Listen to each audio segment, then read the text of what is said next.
Chapter 2 of The Warden. This recording is in the public domain. Recording by Jessica Louise. The Warden by Anthony Trollope. Chapter 2. The Barchester Reformer. Mr. Harding has been now precentor of Barchester for 10 years, and alas, the murmurs respecting the proceeds of Hiram's estate are again becoming audible. It is not that anyone begrudges to Mr. Harding the income which he enjoys, and the comfortable place which so well becomes him, but such matters have begun to be talked of in various parts of England. Eager pushing politicians have asserted in the House of Commons, with very telling indignation, that the grasping priests of the Church of England are gorged with the wealth which the charity of former times has left for the solace of the aged, or the education of the young.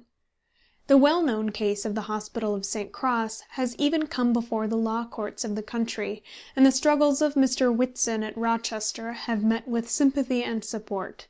Men are beginning to say that these things must be looked into.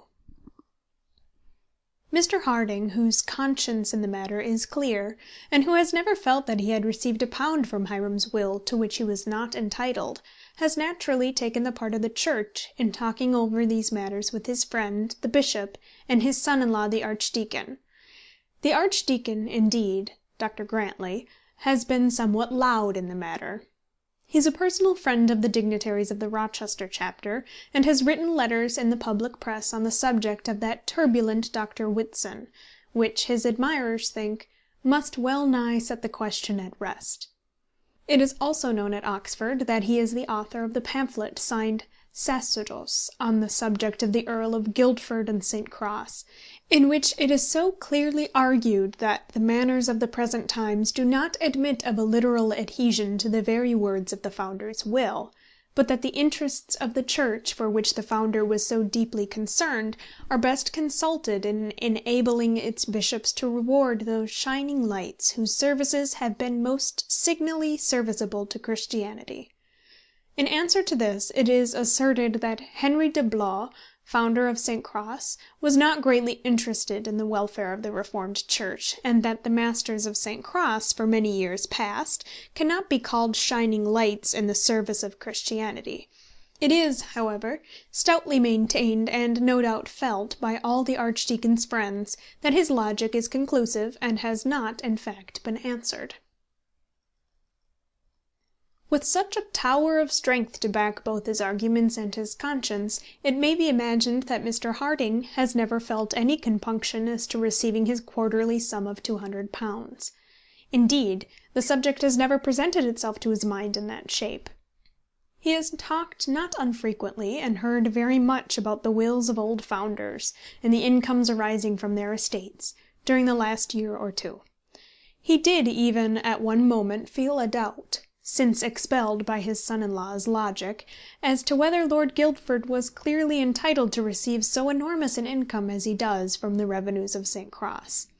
But that he himself was overpaid with his modest £800, he who, out of that, voluntarily gave up £62 11s. and 4d. a year to his 12 old neighbours, he who, for the money, does his precentor's work as no precentor has done it before, since Barchester Cathedral was built, such an idea has never sullied his quiet or disturbed his conscience.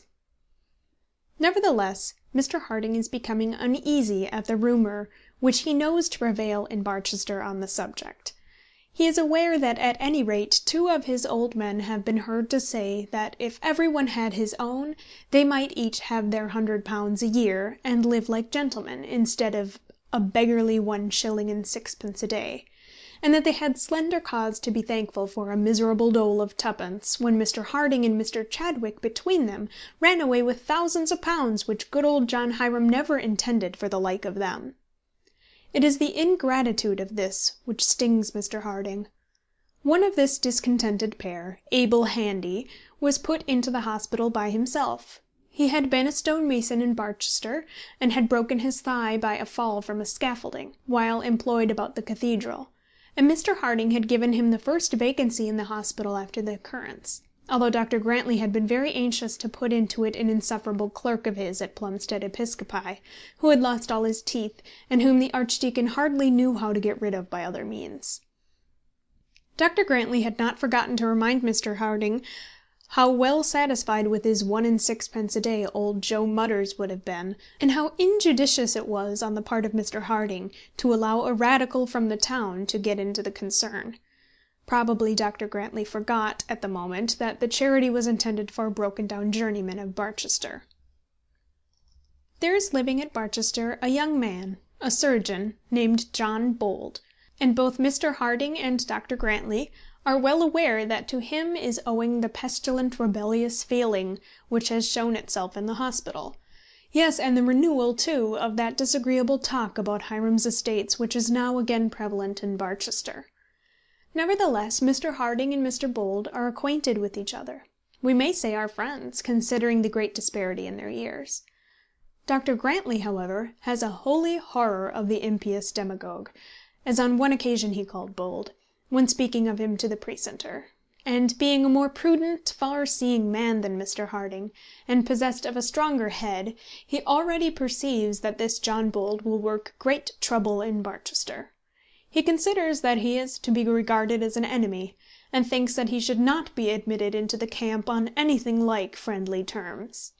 As John Bold will occupy much of our attention, we must endeavour to explain who he is, and why he takes the part of John Hiram's bedesman. John Bold is a young surgeon, who passed many of his boyish years at Barchester. His father was a physician in the city of London, where he made a moderate fortune, which he invested in houses in that city. The Dragon of Wantley Inn and posting house belonged to him, also 4 shops in the High Street, and a moiety of the new row of genteel villas, so called in the advertisements, built outside the town just beyond Hiram's Hospital. To one of these Dr. Bold retired to spend the evening of his life, and to die. And here his son John spent his holidays, and afterwards his Christmas vacation, when he went from school to study surgery in the London hospitals. Just as John Bold was entitled to write himself surgeon and apothecary, old Dr. Bold died, leaving his Barchester property to his son, and a certain sum in the 3 per cents to his daughter Mary, who is some 4 or 5 years older than her brother. John Bold determined to settle himself at Barchester and look after his own property, as well as the bones and bodies of such of his neighbours as would call upon him for assistance in their troubles. He therefore put up a large brass plate with "John Bold, Surgeon" on it, to the great disgust of the 9 practitioners who were already trying to get a living out of the bishop, dean, and canons, and began housekeeping with the aid of his sister. At this time he was not more than 24 years old, and though he has now been 3 years in Barchester, we have not heard that he has done much harm to the 9 worthy practitioners. Indeed, their dread of him has died away, for in 3 years he has not taken 3 fees.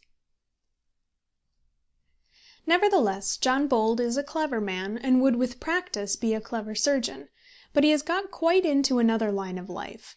Having enough to live on, he has not been forced to work for bread. He has declined to subject himself to what he calls the drudgery of the profession, by which I believe he means the general work of a practising surgeon, and has found other employment. He frequently binds up the bruises and sets the limbs of such of the poorer classes as profess his way of thinking, but this he does for love. Now I will not say that the Archdeacon is strictly correct in stigmatising John Bold as a demagogue, for I hardly know how extreme must be a man's opinions before he can be justly so called. But Bold is a strong reformer. His passion is the reform of all abuses, state abuses, church abuses, corporation abuses. He has got himself elected a town councillor of Barchester, and has so worried 3 consecutive mayors that it became somewhat difficult to find a 4th. Abuses in medical practice, and general abuses in the world at large. Bold is thoroughly sincere in his patriotic endeavours to mend mankind, and there is something to be admired in the energy with which he devotes himself to remedying evil and stopping injustice. But I fear that he is too much imbued with the idea that he has a special mission for reforming. It would be well if one so young had a little more diffidence himself, and more trust in the honest purposes of others. if he could be brought to believe that old customs need not necessarily be evil, and that changes may possibly be dangerous. But no, Bold has all the ardour and all the self-assurance of a Danton, and he hurls his anathemas against time-honoured practices with the violence of a French Jacobin. No wonder that Dr. Grantly should regard Bold as a firebrand, falling as he has done almost in the centre of the quiet ancient close of Barchester Cathedral. Dr. Grantly would have him avoided as the plague, but the old doctor and Mr. Harding were fast friends. Young Johnny Bold used to play as a boy on Mr. Harding's lawn. He has many a time won the precentor's heart by listening with rapt attention to his sacred strains, and since those days, to tell the truth at once, he has nearly won another heart within the same walls. Eleanor Harding has not plighted her troth to John Bold, nor has she, perhaps, owned to herself how dear to her the young reformer is, but she cannot endure that anyone should speak harshly of him. She does not dare to defend him when her brother-in-law is so loud against him, for she, like her father, is somewhat afraid of Dr. Grantly, but she is beginning greatly to dislike the Archdeacon. She persuades her father that it would be both unjust and injudicious to banish his young friend because of his politics. She cares little to go to houses where she will not meet him, and in fact she is in love. Nor is there any good reason why Eleanor Harding should not love John Bold. He has all those qualities which are likely to touch a girl's heart. He is brave, eager, and amusing, well made and good looking, young and enterprising. His character is in all respects good. He has sufficient income to support a wife. He is her father's friend, and above all he is in love with her. Then why should not Eleanor Harding be attached to John Bold? Dr. Grantly, who has as many eyes as Argus, and has long seen how the wind blows in that direction, thinks there are various strong reasons why this should not be so. He has not thought it wise as yet to speak to his father-in-law on the subject, for he knows how foolishly indulgent is Mr. Harding in everything that concerns his daughter. But he has discussed the matter with his all-trusted helpmate, within that sacred recess formed by the clerical bed-curtains at Plumstead Episcopi. How much sweet solace, how much valued counsel has our Archdeacon received within that sainted enclosure! 'Tis there alone that he unbends, and comes down from his high church pedestal to the level of a mortal man. In the world Dr. Grantly never lays aside that demeanour which so well becomes him. He has all the dignity of an ancient saint, with the sleekness of a modern bishop. He is always the same. He is always the Archdeacon. Unlike Homer, he never nods. Even with his father-in-law, even with the bishop and dean, he maintains that sonorous tone and lofty deportment which strikes awe into the young hearts of Barchester, and absolutely cows the whole parish of Plumstead Episcopi. 'Tis only when he has exchanged that ever-new shovel hat for a tasselled nightcap, and those shining black habiliments for his accustomed robe de nuit, that Dr. Grantly talks and looks and thinks like an ordinary man. Many of us have often thought how severe a trial of faith must this be to the wives of our great church dignitaries.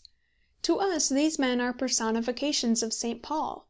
Their very gait is a speaking sermon. Their clean and sombre apparel exacts from us faith and submission, and the cardinal virtues seem to hover round their sacred hats. A dean or archbishop, in the garb of his order, is sure of our reverence, and a well-got-up bishop fills our very souls with awe. But how can this feeling be perpetuated in the bosoms of those who see the bishops without their aprons, and the archdeacons even in a lower state of dishabille? Do we not all know some reverend, all but sacred, personage before whom our tongue ceases to be loud, and our step to be elastic? But were we once to see him stretch himself beneath the bedclothes, yawn widely, and bury his face upon his pillow, we could chatter before him as glibly as before a doctor or a lawyer. For some such cause, doubtless, it arose that our Archdeacon listened to the counsels of his wife, though he considered himself entitled to give counsel to every other being whom he met. "My dear," he said, as he adjusted the copious folds of his nightcap, "there was that John Bold at your father's again to day. I must say your father is very imprudent." "He is imprudent. He always was," replied Mrs. Grantley, speaking from under the comfortable bedclothes. "There's nothing new in that." "No, my dear, there's nothing new. I know that. But at the present juncture of affairs, such imprudence is... I'll tell you what, my dear, if he does not take care what he's about, John Bold will be off with Eleanor." "I think he will, whether papa takes care or no. And why not?" "Why not?" almost screamed the Archdeacon, giving so rough a pull at his nightcap as almost to bring it over his nose. "Why not? That pestilent, interfering upstart, John Bold, the most vulgar young person I ever met, do you know that he is meddling with your father's affairs in a most uncalled for, most..." And being at a loss for an epithet sufficiently injurious, he finished his expressions of horror by muttering, "Good heavens!" in a manner that had been found very efficacious in clerical meetings of the diocese. He must for the moment have forgotten where he was. "As to his vulgarity, Archdeacon," Mrs. Grantley had never assumed a more familiar term than this in addressing her husband, "I don't agree with you. Not that I like Mr. Bold. He's a great deal too conceited for me, but then Eleanor does, and it would be the best thing in the world for papa if they were to marry. Bold would never trouble himself about Hiram's Hospital if he were papa's son-in-law."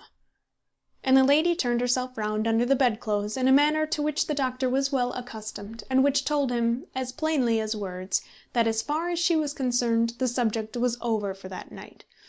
"Good heavens!" murmured the doctor again. He was evidently much put beside himself. Dr. Grantley is by no means a bad man. He is exactly the man which such an education as his was most likely to form, his intellect being sufficient for such a place in the world, but not sufficient to put him in advance of it. He performs with a rigid constancy such of the duties of a parish clergyman as are, to his thinking, above the sphere of his curate, but it is as an archdeacon that he shines. We believe as a general rule that either a bishop or his archdeacons have sinecures. Where a bishop works, archdeacons have but little to do, and vice versa. In the diocese of Barchester, the Archdeacon of Barchester does the work. In that capacity he is diligent, authoritative, and, as his friends particularly boast, judicious. His great fault is an overbearing assurance of the virtues and claims of his order, and his great foible is an equally strong confidence in the dignity of his own manner and the eloquence of his own words. He is a moral man, believing the precepts which he teaches, and believing also that he acts up to them, though we cannot say that he would give his coat to the man who took his cloak, or that he is prepared to forgive his brother even 7 times. He is severe enough in exacting his dues, considering that any laxity in this respect would endanger the security of the Church, and could he have his way, he would consign to darkness and perdition not only every individual reformer, but every committee and every commission that would even dare to ask a question respecting the appropriation of Church revenues. "They are Church revenues, the laity admit it. Surely the Church is able to administer her own revenues." 'Twas thus he was accustomed to argue, when the sacrilegious doings of Lord John Russell and others were discussed either at Barchester or at Oxford. It was no wonder that Dr. Grantley did not like John Bold, and that his wife's suggestion that he should become closely connected with such a man dismayed him. To give him his due, the Archdeacon never wanted courage. He was quite willing to meet his enemy on any field and with any weapon. He had that idea in his own arguments that he felt sure of success, could he only be sure of a fair fight on the part of his adversary. He had no idea that John Bold could really prove that the income of the hospital was malappropriated. Why, then, should peace be sought for on such base terms? What! Bribe an unbelieving enemy of the Church with the sister-in-law of one dignitary and the daughter of another, with a young lady whose connections with the diocese and the chapter of Barchester were so close as to give her an undeniable claim to a husband endowed with some of its sacred wealth? When Dr. Grantley talks of unbelieving enemies, he does not mean to imply want of belief in the doctrines of the Church, but an equally dangerous scepticism as to its purity in money matters. Mrs. Grantley is not usually deaf to the claims of the high order to which she belongs. She and her husband rarely disagree as to the tone with which the Church should be defended. How singular, then, that in such a case as this she should be willing to succumb! The Archdeacon again murmurs "Good heavens!" as he lays himself beside her, but he does so in a voice audible only to himself, and he repeats it till sleep relieves him from deep thought. Mr. Harding himself has seen no reason why his daughter should not love John Bold. He has not been unobservant of her feelings, and perhaps his deepest regret at the part which he fears Bold is about to take regarding the hospital arises from the dread that he may be separated from his daughter, or that she may be separated from the man she loves. He has never spoken to Ellinor about her lover. He is the last man in the world to allude to such a subject unconsulted, even with his own daughter, and had he considered that he had ground to disapprove of Bold, he would have removed her, or forbidden him his house. But he saw no such ground. He would probably have preferred a second clerical son-in-law, for Mr. Harding also is attached to his order, and failing in that, he would at any rate have wished that so near a connection should have thought alike with him on church matters. He would not, however, reject the man his daughter loved because he differed on such subjects with himself.